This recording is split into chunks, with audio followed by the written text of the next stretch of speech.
Cinderella.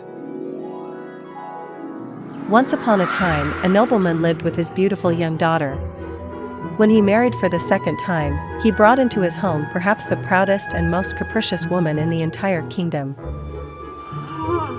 By then, the nobleman's new wife already had 2 daughters of her own, who did nothing but admire themselves in the mirror and change their outfits many times a day. They knew no other way, nor did they want to.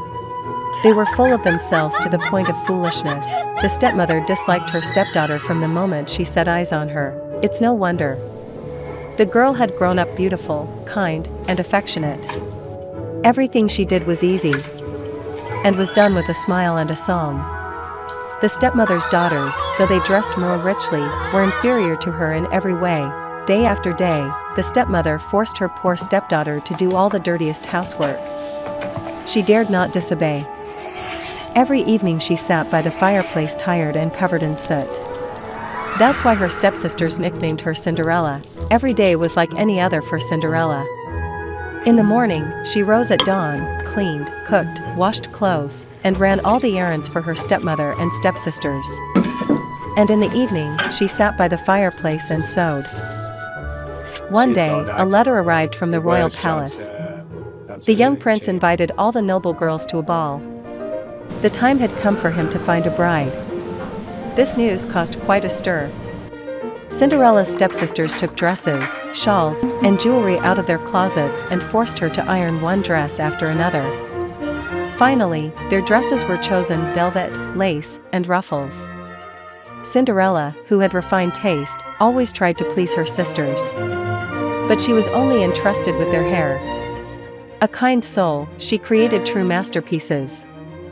Though another in her place might not have done so, when the last jewels and fur shawls were in place, the 2 young ladies, with corsets pulling in their waists, crammed into the carriage, and set off for the royal palace. As soon as the gates closed behind them, Cinderella burst into tears. Oh, will I ever see a real ball? And so great was her grief, tears streamed down her face, leaving pure white streaks on her ash-blackened cheeks, that the powers of goodness performed a miracle. A fairy appeared to Cinderella. "Why are you crying so bitterly, my child?" she asked sympathetically. But Cinderella was sobbing so hard she could not utter a word. The fairy looked at her in surprise, but when she saw carriages carrying young ladies passing by and the bright lights of the palace in the distance, she realized the king was giving a ball. "You'd probably like to go to the ball." Yes. Cinderella sighed. But how am I supposed to get there? "If you listen to me and do exactly as I say," the fairy said sternly, "then you'll definitely get in." Cinderella wiped away her tears and happily agreed. First, the fairy asked the girl to bring her the largest pumpkin from the garden. It didn't take Cinderella long. She tended her own garden and vegetable patches, so she knew exactly where to find one, and then the fairy waved her wand. The pumpkin transformed into an elegant carriage on large, snow-white wheels, and with small windows. Cinderella gasped in surprise. "We still have much work to do," said the fairy. She waved her wand, and the 6 mice living in a hole near the house transformed into beautiful horses, and the rat hiding in the grass instantly became a coachman. The fairy flew around the carriage, constantly waving her wand, while Cinderella didn't dare say a word. And then, when all the preparations were complete, the fairy flew up to Cinderella, looked her over from head to toe, and with one wave of her wand, Cinderella found herself dressed in a beautiful gown, soft golden curls of hair falling to her waist, and on her feet, glass slippers, the likes of which the world had never seen before.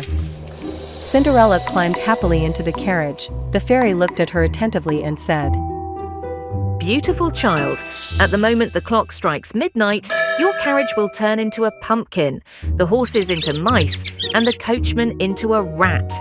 Instead of your beautiful dress and shoes, you will find yourself back in your simple dress and old shoes." Cinderella promised the fairy that she would definitely return at the appointed time. Beside herself with joy, she headed straight to the palace. When the unusual carriage pulled up to the palace and the unknown, beautiful princess stepped out, silence reigned. The lady stared at Cinderella's dress, mentally trying on her attire, inspecting her curls with envy, while the gentlemen couldn't take their eyes off such beauty. The prince didn't waste a minute and gave Cinderella his hand, leading her into the largest hall in the palace.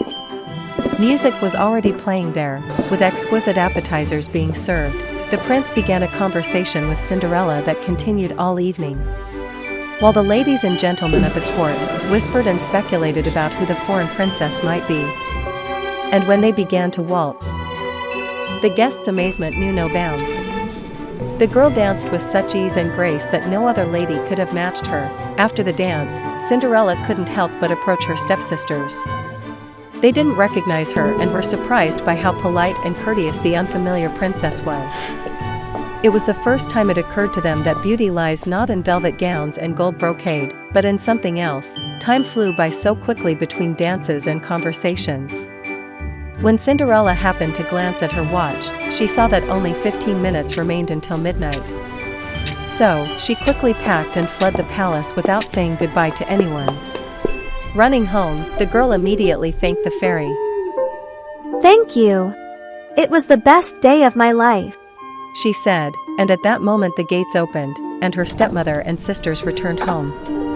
The fairy immediately vanished, as if she had never existed. How was the ball?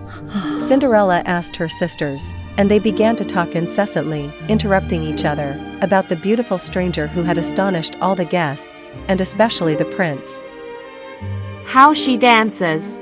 How charming she is! They muttered, not without envy. And Cinderella couldn't sleep for a long time, remembering her first ball. The next day there was another ball, and as soon as the sisters left, the fairy appeared. The carriage, horses, and coachman were already waiting. Meanwhile, the fairy waved her wand, and Cinderella's old dress transformed into a beautiful sky blue gown with a full, floor-length skirt, and crystal slippers glittering and shimmering with bright lights on her feet. This time, the prince held Cinderella's hand all evening, complimenting her and expressing his affection in every way.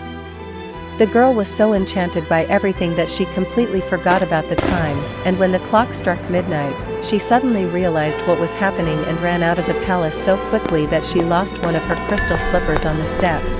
The dress was already transforming into her old clothes, so there was no time to waste, and Cinderella, barefoot and holding one slipper, ran home in her old dress.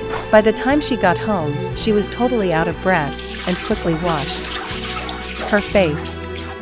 Meanwhile, the prince searched for her throughout the palace and the palace garden, clutching the lost glass slipper. No one saw where the princess had disappeared to. The stepsisters continued to tell Cinderella how inconsolable the prince had been, how long he had searched for the missing beauty. They insisted he was clearly head over heels in love with the stranger. And so, it turned out. A couple of days later, the royal delegation began visiting all the girls in the kingdom, trying on the slipper. The prince intended to marry the girl who fit the glass slipper.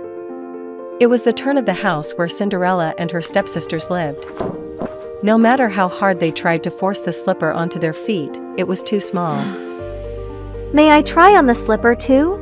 Cinderella whispered, blushing. The stepsisters burst into laughter. You shouldn't try on slippers. Know your place. The stepmother exclaimed angrily. However, the royal messenger said that orders were given for all the girls to try on the slipper without exception. He helped Cinderella sit up, held the glass slipper to her foot, and saw that it fit perfectly. Moreover, Cinderella took the second slipper from her pocket and slipped it on her other foot. At that very moment, a fairy appeared and, with a wave of her wand, dressed the girl in a new dress. Then the messenger, the sisters, and the stepmother recognized Cinderella as the beautiful stranger who had astonished all the nobles at the ball. They began to cry and apologize to their sister for treating her so poorly. Cinderella forgave them, for she was kind and could not hold a grudge. Just a couple of days later, the prince and Cinderella celebrated a lavish wedding and lived happily ever after.